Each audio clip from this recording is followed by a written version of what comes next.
मस्त अशी धना पावडर बनवून तयार आहे। इथे मी पाव किलो धने स्वच्छ निवडून घेतले आहेत। अर्धी जावित्री, लवंग, वेलची, एक मसाला वेलची, काळी मिरी, 2 चक्री फूल, 2-3 दालचिनीचे तुकडे, 4 तमालपत्र, पाव चमचा शहाजिरे, 1 चमचा जिरे, हळद। सर्वात आधी धने भाजून घेणार आहे।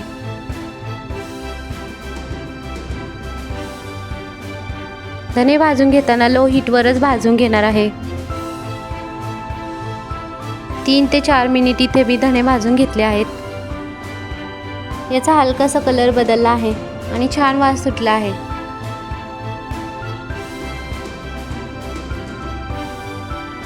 हे काढून घेत आहे। आता मसाले भाजून घेणार आहे।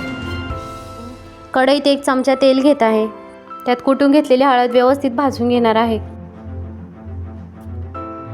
मस्त हळद भाजली आहे, छान वास सुटला आहे हळदीचा। आता हळद काढून घेत आहे। याच कढईत सर्व मसाले ॲड करत आहे। हे मसाले गरम करून घेणार आहे। हे मसाले लो हीटवर 1 मिनिट गरम करून घेतले आहे।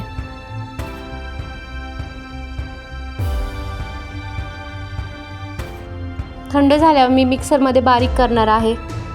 ही धना पावडर आपण गिरणीतून पण दळून आणू शकतो आणि घरी बनवू शकतो। पाव किलोच धना पावडर आहे म्हणून मी घरीच बनवणार आहे। मी मिक्सरमधून सर्व धना पावडर दळून घेतली आहे। एवढी धना पावडर झाली आहे। किती छान धना पावडर झाली आहे। धना पावडर शिवाय आपल्या भाज्या अपूर्णच असतात। कारल्याची भाजी, वांग्याची भाजी, आपण घरीच बनवलेल्या मसाल्यांची मजाच वेगळी असते आणि त्यांची चवही छान असते। ही धना पावडर वर्षभर टिकते। बरणीत भरून ठेवत आहे। व्हिडिओ पाहिल्याबद्दल थँक्यू। रेसिपी आवडली असेल तर please like, share and subscribe.